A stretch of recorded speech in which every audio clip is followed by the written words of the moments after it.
नमस्कार मंडळी, मी साहिल रविकरे लोकशाही मराठीवर तुम्हा सर्वांचं मनपूर्वक स्वागत करतो. मित्र, गणेशोत्सवाला सुरुवात होणार आहे. आपले सण आपण उत्सवात साजरे करायला हवे, पण यासह आपल्याला निसर्गाचा देखील विचार करणं महत्त्वाचं आहे. पर्यावरणपूरक आपले उत्सव असणं देखील महत्त्वाचं आहे.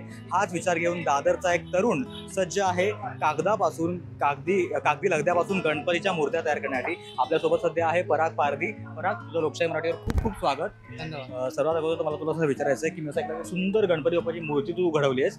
ही मूर्ती कागदापासून तू कागदाच्या लगद्यापासून तयार केली, अजिबात वाटत नाही. कशी काही सगळी प्रोसेस आहे आणि ही कल्पना तुला कशी सुचली? कागदी लगद्यापासून पण मूर्त्या बनवू शकतात हे मी एका व्हिडिओमध्ये पाहिलेलं आणि त्याच्यावरती एक्सपेरिमेंट चालू केलं की ह्या मूर्त्या कशा बनवता येतील आणि त्यामध्ये फिनिशिंग कशी येईल. कारण बरेच जण बोलतात की पेपरच्या लगद्यामध्ये एवढी फिनिशिंग नाही आहे, तर ती फिनिशिंग कशी येईल हा मी प्रयत्न करत असतो आणि ते मला असं वाटतं की आता मी त्याच्यामध्ये सक्सेस झालो आहे. तर ह्या मूर्त्यांसाठी आता डिमांड हळूहळू वाढावा अशी माझी इच्छा आहे. बरं, आता मला तुला असं विचारायचं आहे की तू हे काम सुरू करण्याच्या अगोदर MBA केलेलं होतंस, कॉर्पोरेटमध्ये जॉब करायचास, 9 to 6 या कॅटेगरीमध्ये तू मोडत होतास. अचानक ते सगळं सोडून गणपती बाप्पाची मूर्ती घडूया आणि तेही पर्यावरणपूरक घडूया, हा विचार अचानक तुला कसं केला की तू सगळं सोडलंस बाजूला आणि हे काम सुरू केलंस? लहानपणापासून मी मूर्त्या बनवतच होतो. तर या मूर्त्या मी शाडूमातीपासून बनवायचो आणि माझ्या रिलेटिव्हकडे काम करायचो. आणि जेव्हा माझं ग्रॅज्युएशन कंप्लीट झालं त्यानंतर मी जॉबला लागल्यानंतर माझा जवळजवळ 10 वर्ष कॉर्पोरेटचा एक्सपिरियन्स आहे. त्यानंतर MBA केल्यानंतर मला असं वाटलं की आपण एक स्वतःचा बिझनेस असावा. तर तो बिझनेस काय असावा हा आयडिया शोधत होतो. त्यामध्येच हा व्हिडिओ मी पाहिला की पेपरच्या लगद्यापासून मूर्त्या बनवू शकतो आणि मी लहानपणापासून यामध्ये काम करतच होतो. तर म्हटलं बिझनेससाठी ह्या व्यतिरिक्त अजून मी काय करू शकतो, म्हणून मी यामध्ये रिसर्च चालू केला आणि हा बिझनेस चालू केला. तर गणेशोत्सव साजरा करायचा म्हटलं की लोक सहसा तितकासा विचार आपल्याकडे होत नाही, हे दुर्दैव आहे.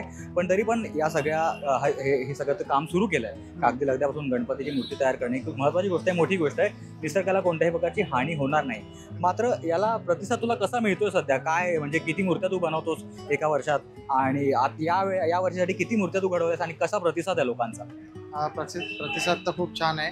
कारण सुरुवातीला मी 50 मूर्त्या घडवल्या आणि मी लोकांकडून ऐकलेलं की पेपरच्या मूर्त्या या खूप महाग असतात, म्हणजे आपल्या ज्या मिडल क्लास लोकांना परवडत नाही. तर मी विचार केला की पेपरच्या मूर्त्या मी मिडल क्लास लोकांपर्यंत कमी किमतीत कसा पोहोचवू शकतो, या पर्यायाने मी काम चालू केलेलं. आणि तेव्हा मी 50 मूर्त्या करायचो. आता 5 वर्षांनी माझ्याकडे जवळजवळ 500 मूर्त्या आहेत. आता आणि अजूनही मला लोक डिमांड करतात, अजूनही म्हणजे चतुर्थीला आता 4 दिवस राहिलेत तरी लोक म्हणतात की आम्हाला मूर्ती हवी आहे त्यामध्ये. आता मी ही मागे प्रेक्षकांना ही मूर्ती बघू शकतो आपण, किती सुंदर मूर्ती आहे जी बनवलेली आहे. ही तू घडवली आहेस तुझ्या हाताने?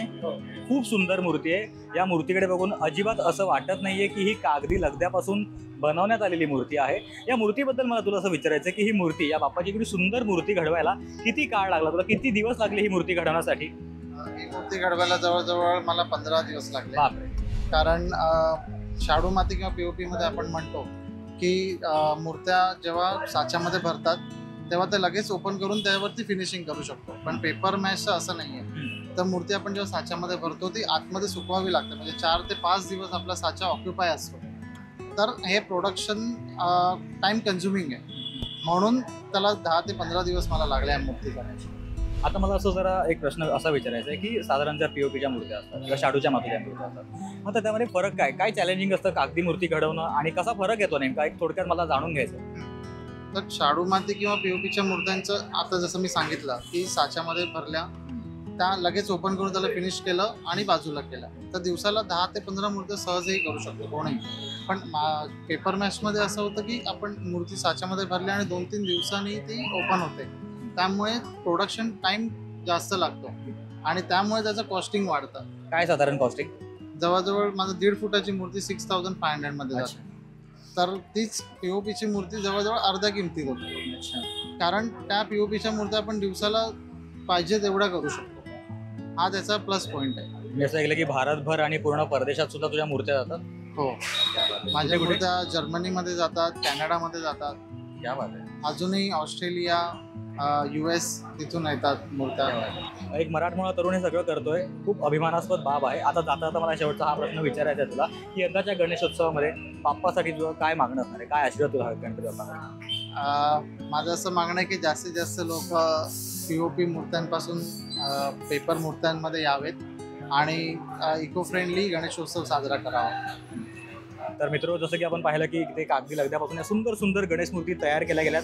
बघून अजिबात असं वाटत नाहीये की ते कागदी लगद्यापासून आहेत. खूप सुंदर आहेत आणि खूप सुबक आहे. तर आपण आपले उत्सव थाटामाटात साजरे करायलाच हवेत, पण असं आपल्याला निसर्गाचा देखील विचार करायचा आहे. तुर्तास या एपिसोडमध्ये वेळ झाली, इथेच थांबायची. कुठे जाऊ नका, पाहत राहा लोकशाही मराठी. धन्यवाद.